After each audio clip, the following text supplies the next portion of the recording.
Many districts use interim assessments to get a sense of how students are doing academically.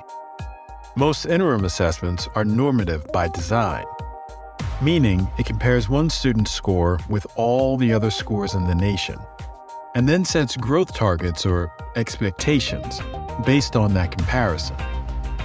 But what if I told you that for most students, peer-based growth targets will never be enough to reach grade level proficiency? In fact, many students reach these targets annually and fall further behind. A criterion referenced assessment like iReady is based on grade level standards. The iReady assessment will set a growth target that's based on the high expectation that all students, regardless of where they start, can and should reach grade level. That, my friends, is stretch growth. And this podcast is dedicated to learning from and celebrating those educators who empowered their students to reach their stretch growth targets. Welcome to Stretch Growth Stories, the podcast. I'm your host, Ty Holmes. Today, I'm speaking with Jennifer McPartland. Jennifer is the K-12 Curriculum Facilitator for East Bridgewater Public Schools. This is her 24th year in education. Prior to becoming the K-12 Curriculum Facilitator, Jen has been a classroom teacher, a reading specialist, a PD leader, and she is currently an Inclusive Practices UDL coach. I had the good fortune of sharing the stage with Jen at the Northeast iReady Symposium, where Jen shared wisdom and practices that enabled some of the students in East Bridgewater to reach their annual stretch growth goal. And Jen graciously agreed to share that wisdom with our listeners. Hello, Jen. It's great to see you again. You too. Thanks for having me. My pleasure. My pleasure. You know, it's been said, right, that teaching is both a calling and a commitment. The calling need only be answered once, but the commitment must be made daily. So tell us, when did you hear the calling and what keeps you showing up every day? For me, the calling really came at a young age. For the most part, school was easy for me. I was that compliant learner. I got good grades. I do vividly remember being in first grade and the teacher had me reteaching over in the corner to any of my classmates that were struggling. You know, it kept me busy. It was fun. But then throughout high school and college, I, sought out opportunities to volunteer in schools. And I did go to college for education, but I double majored in communications, probably because my secret dream was to be a news anchor. But we could see here teaching won out in the end. What keeps me showing up every day, though, is the people around me. I do have a good crew of educators and colleagues. We all know we can do better. And I feel like I've seen so much change in education that I wonder, what's coming next. So every day is different. You don't know what you're walking into every day, and it kind of keeps it fresh and new. Oh, that's fantastic. It does seem like education today is keeping everybody on their toes. I would love to, I wish I could have been a fly on the wall to see young Jen in the class, teaching lessons for her teachers. You should have been getting paid back then. I know, I'd be independently wealthy by now. That's it. So for our listeners, tell them, whereabouts is the East Bridgewater School District located, and what do you love about the district? So we are in Massachusetts. We're about 30 miles southeast of Boston. But there's clearly a lot to love in East Bridgewater because I've been here for so long. But we have a really supportive administration. And as a district, we're always looking for, what can we do better? How can we be improved? But also, I think we really take time to celebrate what we're doing well. And that helps us, not lose sight of all the good that is around us while still trying to balance that with moving forward. Oh, that's great. I'd love to hear more about some of those celebrations. I think our listeners would really, really benefit from that. Now, for our new listeners, stretch growth targets are individualized, empirically derived, and they're designed to put students on a path to grade level proficiency. To put it plainly, stretch growth targets are ambitious. Not all students reach their stretch growth targets, but there are a number of students in your district who did. So Jen, tell us, were there specific teacher moves and specific administrator moves that helped those students reach their stretch growth targets? Definitely. I think number one would be student goal setting. That was our number one, I think our big move. It was not something we implemented right away. We spent our first year or so getting used to the logistics of the assessment and everything that the program could do for us. But we quickly found that everything was falling on the backs of the teachers. They were chasing down students who weren't meeting their minutes and, are not completing things to the best of their ability. So we realized that we had to involve the students as best we could. And so we decided to take that focus and place it on goal setting. And that looks different in each of the buildings. We have 3 buildings in our district. We have a pre-K to 2, then a 3 to 6, and then a junior senior high school.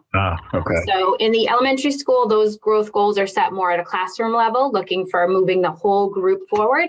But then in grades 3 and up, I started going into classes in the very beginning, and I would just model conversations with a whole group about what goal setting is and what growth means and how it's individual.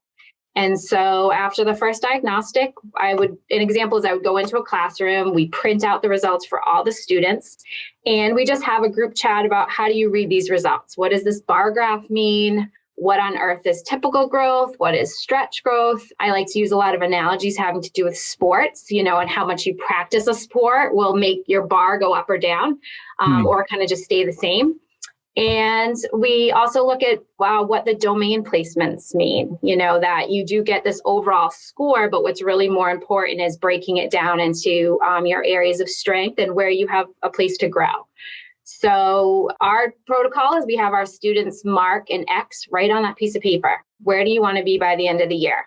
Wow. Do you want to be, it's math class? Do you think you can meet typical growth? Do you think you can meet stretch growth? Or do you want to be somewhere in between? But we don't let them off the hook there. They mark their little X, and then we do a group brainstorm. What are some strategies that are going to help you reach that goal? So that includes things like, of course, the MyPath. They're going to work on their personalized instruction. Some of the kids will say, I'll practice my math facts at home if that works for them. Maybe I'm going to be better asking questions or participating or going for extra help. Some of the kids, you can tell what classroom they're in. They say, we're going to practice our growth mindset and really, push ourselves forward. And we do that process, and then I make them choose 3. And they have to write those 3 action steps right on the bottom of their printout.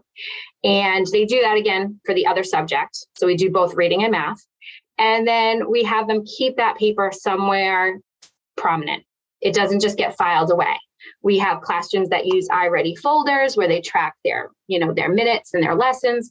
Others have, their ELA folders or math folders. They keep it in there. So it's a constant reminder of where they're coming from and where they're trying to get to. So we started that process, and then mid-year, which is my favorite time of year, is to look at the growth report. So you can it's really to have a hard data in front of you. And we do that whole conversation all over again with a new printout and say, what progress have you made towards your goal?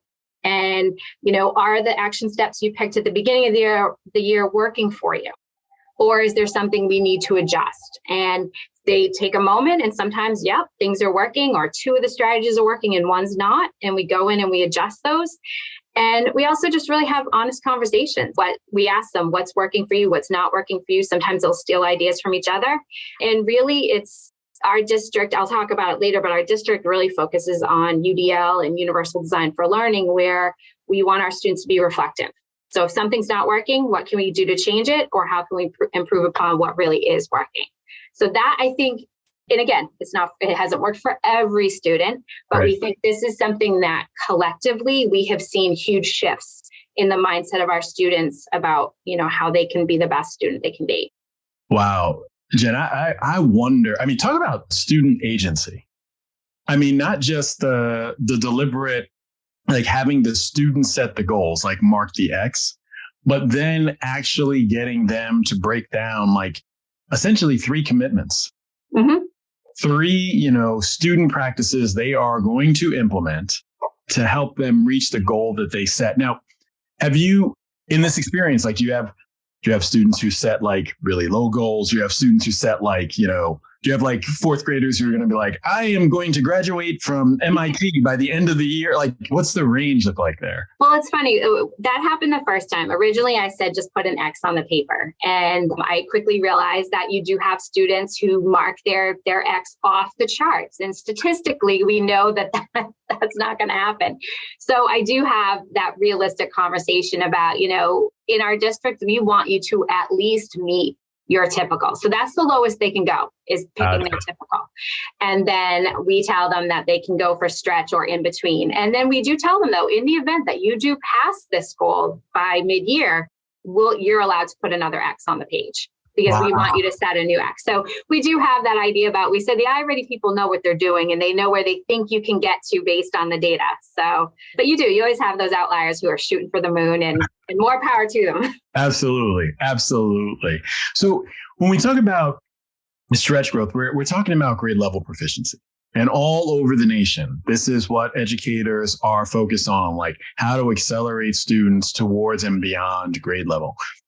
Were there instructional habits that needed to be changed? Was there something the district was trying or implementing that just didn't work? I don't know if it's about something not working, but I think it was taking a step back and figuring out that before you can change any instructional habits, you have to change mindsets. So I think, we, a few years back, we saw the shift. We saw that the stand and deliver model wasn't going to be the age of education anymore. So we did jump into universal design for learning, and we took that on to the point that we have dedicated the resources to get all of our teaching staff trained. Wow. So by the end of this coming school year, 2023, 2024, we will have all of our classroom teachers trained in inclusive practices. And so I think that shift has helped our teachers feel like they have the permission to let go of that old stand and deliver model, no matter what year of teaching they're in.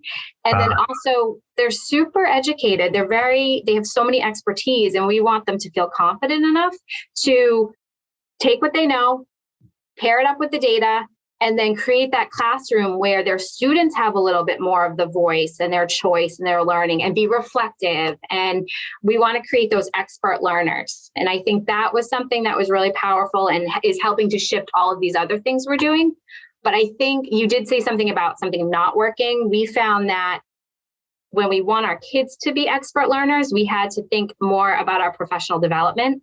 And not all of our teachers learn the same way. So if we go in and we say, this is the professional development we're bringing a consultant in and they're doing a presentation, that's only going to work for a certain piece of our population of teachers. So we needed to say, okay, that worked for you, but another group of staff might need to see someone demonstrate strategies. Another one might need time to collaborate with their peers. Another one might want somebody to come in and observe them. And it all depends on your comfort level. It depends on, how you learn best. And I think once we shifted our gears into thinking about our teachers like we wanted to think of our students, we've changed our PD model a little bit. And so we don't do the one and done PD. We make sure that we diversify it a little bit. And I think that's also helped, not just in this case with iReady, but with any of our initiatives. I think that's what helps move it forward. Wow. I really hope, because you just dropped some serious gems there. I really hope that our listeners get a chance to pick up. I love the notion of educators feeling that they had permission to let go of the stand and deliver model, right? I love the language there, like permission to let go, because so often we hear about educators who hold on, right, to that model for dear life. It was the way effectively many of us were educated, right?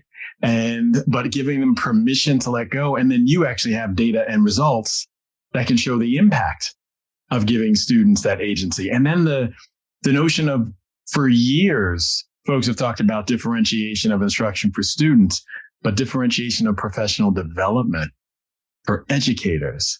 That's really, moving things forward and taking the bar to the next level. That is fantastic. Now, we know in some of these conversations as well, especially around stretch growth and student achievement, that data chats, they play an important role, right? In student and teacher success, right? They play a role in both. And without using any names, of course, is there a story that comes to mind, like an impact story, if you will, where you can think about the impact that data chats made maybe on a specific student or a teacher? The first one that comes to mind is when I first started having data chats and goal setting meetings with students. I was doing them one-on-one because, like I said, it's a slow rollout. So a teacher would say, come have these conversations. I would go in and I would literally pull them in the hallway, meet with them one-on-one and go through their data. And now it's taken off and I have to do a whole group class, a whole group at a time. But I did remember meeting with this one fourth grader, and he was one of those kids that just kind of flew under the radar. He was solidly average, compliant, kind of, I don't want to say a flat affect, but it took a lot to get out any emotion out of him. And he participated, but only when needed. So we set goals at the beginning of the year, didn't think anything of it. And then mid-year, I met with the student and they had huge growth. And I'm going through it and I'm showing the data. And if I'm not mistaken, the typical growth was already passed for the year. This was mid-year. So he was well on his way to stretch growth.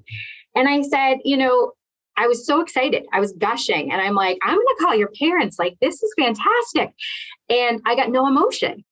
And I finally said, you can at least give me a smile. And he just started cracking up. And I said, how did you do this? And he said, well, I just kept looking at the goal I set for myself and those action steps. And I went, okay. And I said, well, this is working. And he walked out of the room back to his classroom beaming. And I was like, okay, this is what it's, this is worth it.